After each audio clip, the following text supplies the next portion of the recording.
ayaantan waxaa magaalada ku soo batay burcad hubaysan oo dadka ka dhacda moobeelada iyo bajaajyo dhaca sidaas daraaddeed ashta ka soo gaartay saldhigyada booliiska gobolka Banaadir ciidanka booliiska Soomaaliyeed ayaa ciidanku waxay sameeyeen howlgal saf ballaaran ah oo lagu dagaalamayay burcadaas in dhawaala aba magaalada ku soo kordhisay boobka iyo burcad hubaysan oo hub wax ku qaadanaysa oo dadka ka dhacaysa moobeelada kombiyuutarada iyagoo siyaabo kala duwan iyo wajiyo kala duwan waxaan halkaan kugu soo gudbinaynaa bahda saxaafadda si loo gaarsiiyo shacabka ummadda Soomaaliyeed goob kasta iyo goor kasta ay joogaan kiisaskii dhacay oo guud ahaan saldhigyada booliiska gobolka Banaadir aanu ku soo qabanay 2 ilaa 3 bilood ugu dambeysay waxay ahaayeen 94 kiis oo dhammaantood ahaa burcad hubaysan iyo isku dayo burcad hubaysan oo ay geysanayeen dad dhalinyaro ahaa oo damcaya inay dadka dhacaan 94taas kiis dambiyada 3 bilood ugu dambeysay ka dhacay degmooyinka gobolka Banaadir waxay kala ahaayeen waxa dadka saldhigyada u soo dacwooday ee ashtakada qofkii la dhacay saldhiga yimid ay soo dacwooday waa 38 kiis inta booliisku ay waafajiyeen cadaaladda iyo garsoorka maxkamadaha awoodda u leh maxaa yeelay anagu fuliyaasha sharciga ayaan nahay laakiin dabaqaadda sharciga waxaa iskala garsoorka maxkamadaha awoodda u leh maxkamadaha awoodda u lahaa waxa unreported cases ama cases aan la soo dacwoonin ay dhan yihiin ilaa 16 kiis oo dadkii falalkaas ay ku dhaceen ilaa 16 kiis oo dadkii falalkaas ay ku dhaceen ay kaliya social media ashtakadooda dhigeen laakiin aysan geysanin saldhigyada booliiska gobolka Banaadir oo sida sharciga iyo qaanuunka dalka u yaala uu qabo ayna tahay sababta saldhigyada booliiska degmooyinka gobolka Banaadir degmo walba loogu sameeyay saldhig booliis oo qofka muwaadinka oo degmadaas ku nool inuu ka helo adeeg ammaan inuu ashtakadiisa geysan karo oo dacwada halkaas ay ka bilaabanayso sidaas daraaddeed 94taas kiis 16 kiis oo kamid ah waa unreported cases ama cases aan la soo dacwoonin oo saldhigyada booliiska aan loo dacwoonin laakiin kaliya la dhigay social media waxa baaristoodu socotaa oo cadeymahoodiina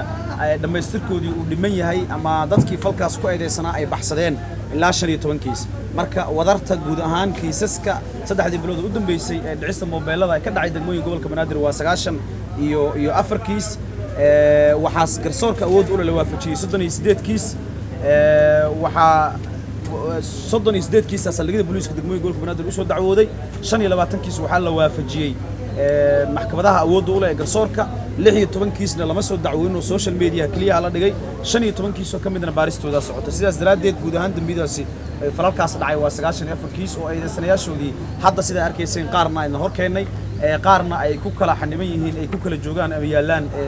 degmooyin kala duwan ee degmooyinka gobolka Banaadir saldhigyada booliiska degmooyinka gobolka Banaadir sidaas si lamida waxaan rabnaa inaan fariin halkan nagu ka faa'iideysanayna fursadan maanta aan fariin gaarsiino ummadda Soomaaliyeed ee ku dhaqan gobolka Banaadir iyo daafaha kale dalka inay ogaadaan social media inaysan ahayn bar laga dacwoodo isla markaana ashtakada la geysto sababta waxaan hore u sheegay saldhigyada booliiska gobolka Banaadir degmo walba saldhig loogu sameeyay waa in qofka muwaadinka ah oo dacwadiisa si fudud ku geysto saldhiga marka qof kasta ee muwaadin ah waxaan ka codsanaynaa ummadda Soomaaliyeed nala shaqeeyaan qofkii ay ku dhaco wax uun dacwo ah la kulma ama ashtako wax dhibsado la kulma inuu si fudud saldhiga booliiska ugu dhow u geeyo oo dacwadaas laga diiwaan geliyo halkaasna ciidanka waajibkiisa ay ka qabsanaan lagu soo qabto sidaas si la eg waxa kale oo jira nambarka gaaban ee 991 ama 991 oo degmooyinka gobolka Banaadir shacabka Soomaalida ku dhaqan loogu talagalay inay istakooyinkooda gaarsiistaan oo si degdeg ah jawaab rasmi ah looga bixiyo social media ma aha goob laga dacwoodo mar kale ku celinaya saldhigyada booliiska gobolka Banaadir ciidanka booliiska Soomaalida heeganadii ah si la idinkaga caawiyo la kala shaqeeyo waxaan ka codsanaynaa in adinkana nala shaqeysaan oo dacwooyinka saldhiga la geeyo oo laga dacwoodo waajibkeena ka qabsano oo cadeymaha iyo eedeysanayaashaas ay soo dacweyseen maxkamadda la horkeeno sidoo kuwa maanta baad arkayseen sidaas si la eg goobaha u baahan in aan wax ka qabanno ummadana gaarsiisano waxa kamid ah Cabdullaahi Shideeyaha qaybta lagu gado moobeelada celiska ah waxay qayb ka yihiin dhiirigelinta in kiisaska dacwooyinka ay sii bataan kiisaska dhacdooyinka ah oo moobeelada lagu dhacay ay sii bataan maxaa yeelay tuugii ama eedeysanihii wax soo dhacay wuxuu si fudud ku tagayaa ku geenaya Cabdullaahi Shideeyaha iyagana howlgal saf ballaaran ahaa qaarna lagu fuliyo qaarna ay ku socdaan waxaan uga digaynaa dadka in falalkaas ku lugtay inay ka waantoobaan